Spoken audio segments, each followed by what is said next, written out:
Assalamu alaikum students. Today we are going to discuss some basics of what we call as a genetics. As you have watched my first video regarding genetics, in that video I have discussed what does genetics mean, what does gene mean, what does heredity mean, and what does variation mean. In this lecture we are going to discuss three important three important processes three important processes three important processes which we focus while dealing with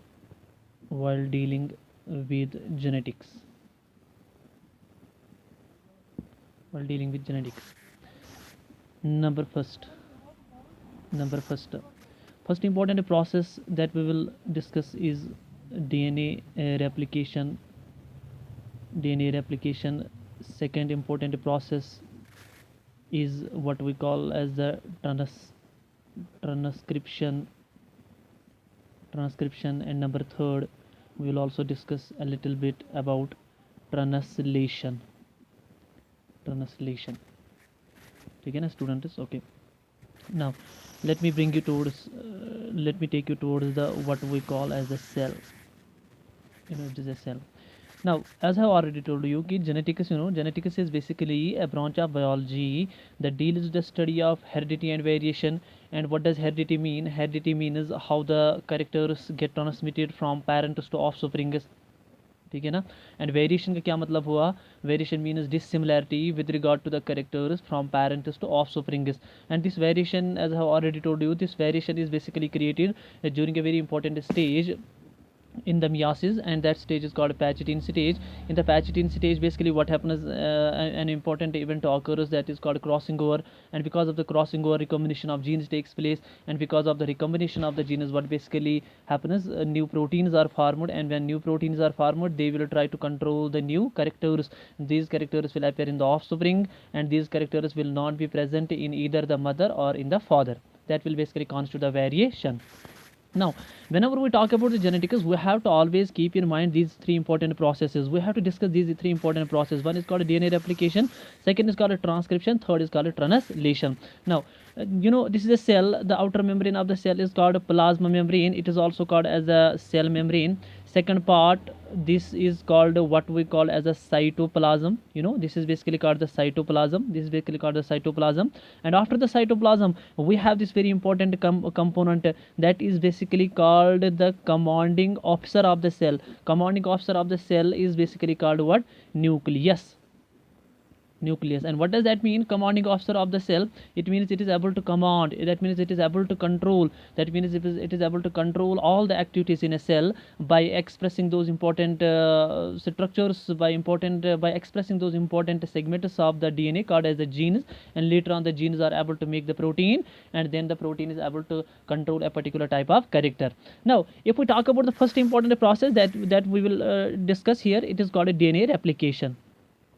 This is the nucleus. In the nucleus we have the chromosomes, and chromosomes contain our genetic material, and that genetic material is called a DNA. DNA is simply defined as a chain of nucleotides. Either the DNA or the RNA, they are basically made up of what we call as their respective nucleotides. If we talk about the DNA, DNA basically contains what we call as the adenine, it contains thymine, it contains guanine, it contains cytosine. It is a double stranded molecule. And if we talk about the, for example, RNA, RNA contains adenine instead of thymine, it contains uracil, it contains guanine, it contains cytosine, and is a single stranded molecule. ठीक है ना.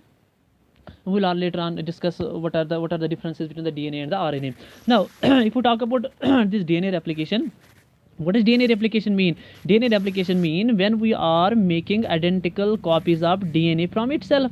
When we are making the copies of the DNA from the DNA itself, this is called a DNA replication. First point. Number second point, this DNA replication, तो जब DNA से आपका directly DNA बनता है, ठीक है ना, DNA की कार्बन कॉपीज बनती है, तो उसको बोलते हैं DNA रेप्लिकेशन. और ये जो DNA रेप्लिकेशन है, ये कहाँ पर होती है आपके? ये आपके न्यूक्लियस में होती है.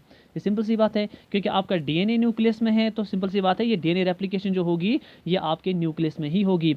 Number second point you will keep in mind in the DNA replication. Later on we will discuss in detail how does the machinery of this DNA replication works. Number second point you will here keep in mind DNA replication. If we talk about the interphase is called the preparatory phase, and the interphase is basically divided into three phases. We have that G1 phase, we have that S phase, we have that G2 phase. And if we talk about S phase is the phase, it is called so because S stands for synthetic phase का क्या मतलब हुआ, something is being synthesized. And what is basically synthesized? It is basically the DNA that is being synthesized. So you'll just keep in mind कि DNA replication takes place in the S phase, and during the S phase what happens, the amount of DNA basically doubles. ठीक है ना बेटा? Okay. So this is a little bit description about the DNA replication. Number second process that takes place, that is basically called beta transcription. अब दूसरी process जो होगी वो होगी बेटा transcription. फर्स्ट process है DNA replication. Transcription के क्या मतलब हुआ बेटा? Transcription का मतलब ये हुआ कि जब आपके DNA से क्या बनेगा, mRNA. जब DNA से the formation of messenger RNA from the DNA is basically called transcription. And this also takes place in the what we call as the nucleus. It also takes place in the nucleus. So अब DNA से क्या होगा, अब DNA से, लेकिन यहाँ पर मैं I would like to mention here that during the transcription directly basically mRNA is not made, rather basically first an intermediate molecule is basically formed, that is called HNRNA पहले बनता है. और इस HNRNA को क्या फिर होता है बेटा, HNRNA में कुछ हिंड्रेंसेस होती है. इसमें एक इम्पोर्टेंट प्रोसेस होती है, उनको हम बोलते हैं post transcriptional modification, PTMS. That means post transcriptional modification. और उस पोस्ट ट्रांसक्रिप्शनल मॉडिफिकेशन के दौरान होता क्या बेटा, इसमें फॉर एग्जांपल आपके ये जो इंट्रॉन्स होते हैं, INTRONS, इंट्रॉन्स वो रिमूव होते हैं. इंट्रॉन्स के क्या मतलब है, हमारे पास टू टाइप्स ऑफ सीक्वेंसेस होती है. एक होती है इंट्रॉन की सीक्वेंस, दूसरी होती है एक्सॉन की सीक्वेंसेस. इंट्रॉन्स ऐसी सीक्वेंसेस होती है जो नॉन कोडिंग सीक्वेंसेस होती है, इसलिए इनको रिमूव करना पड़ता है. और जिस प्रोसेस से ये रिमूव होते हैं उसको बोलते हैं SPLICING. स्प्लाइसिंग प्रोसेस ये रिमूव होते हैं. ठीक है ना बेटा? So this is first post transcriptional modification. Second important modification is that what happens, 5' capping occurs. आपका mRNA बन गया या आपका HNRNA बन गया. HNRNA आपका एक सिंगल स्टैंडर्ड मॉलिक्यूल होगा, इसके दो एंड्स होंगे, एक 5' एंड होगा, 3' एंड होगा, तो 5' कैपिंग होती है. ठीक है ना? नंबर थर्ड क्या होता है इसमें कि 3' पे आपको पॉली एडिनिलेशन होती है. पॉली एडिनिलेशन का मतलब ये हुआ कि आपके 3' एंड पे बहुत सारे, पॉली का मतलब हुआ many adenine residues basically are added on the 3' end, which basically is called 3' poly adenylation. So एक बार ये PTM, ये पोस्ट ट्रांसक्रिप्शन मॉडिफिकेशन कंप्लीट होगी, तब आपका फंक्शनल mRNA बनता है. So the formation of mRNA from the DNA is basically called the transcription, but you will just keep in mind that directly mRNA is not made, rather an intermediate molecule is formed which is called a heterogeneous nuclear RNA, which then undergoes these post-transcriptional modification which include removal of introns, 5' capping and 3' polyadenylation. Now what the mRNA, so अब क्या बनेगा, DNA से अब आपका बन गया mRNA. अब mRNA क्या करेगा, you'll just keep in mind this mRNA is basically a handicapped molecule. It is not able to come out from its own from the nucleus in order to enter into the cytoplasm, because mRNA will come out from this nucleus and it will enter into the cytoplasm. In the cytoplasm this mRNA will basically bind with these R का मतलब क्या हुआ, ribosomes. ठीक है ना बेटा? जो ribosomes को बोलते हैं protein factories of the cell. और अब जाके क्या बनाएगा, ये बनेगा पी का मतलब हुआ इधर प्रोटीन्स, ये प्रोटीन्स बनाएगा. लेकिन mRNA जो होता है, mRNA is basically हैंडिकेप्ड molecule.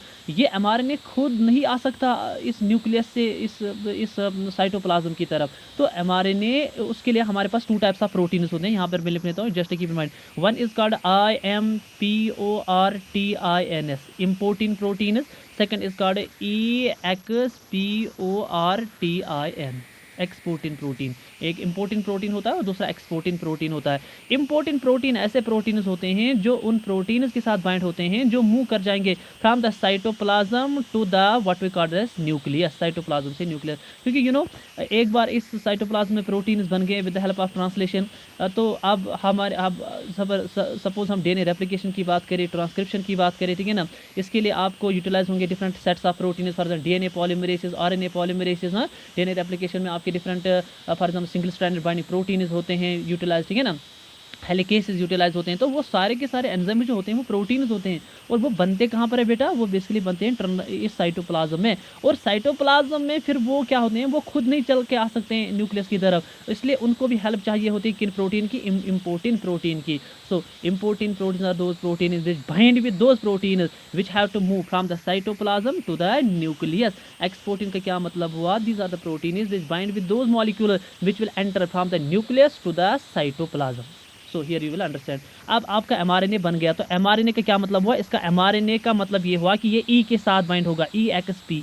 EXP का क्या मतलब हुआ, एक्सपोर्टिन प्रोटीन। तब जाके ये जाएगा कहाँ पर, तब जाके ये जाएगा आपके साइटोप्लाज्म। और साइटोप्लाज्म में क्या होगा, साइटोप्लाज्म में अब थर्ड प्रोसेस होगी, उसको हम बेटा बोलते हैं ट्रांसलेशन। ट्रांसलेशन का क्या मतलब हुआ बेटा, ट्रांसलेशन का मतलब ये हुआ जब एमआरएनए से क्या बनेगा, जब आपके एमआरएनए से क्या बनेंगे, जब आपके एमआरएनए से प्रोटीन्स बनेंगे, जब आपके एमआरएनए से प्रोटीन्स होंगे। लेकिन ये वाली ट्रांसलेशन जो होती है, ट्रांसलेशन आपके न्यूक्लियस में नहीं होती है, बल्कि ये कहाँ पर होती है बेटा, cytoplasm. Why, because ribosomes which are called the protein factories of the cell, they are not located in the nucleus, they are located in the cytoplasm. That is why this translation will occur in the what we call as the in the cytoplasm.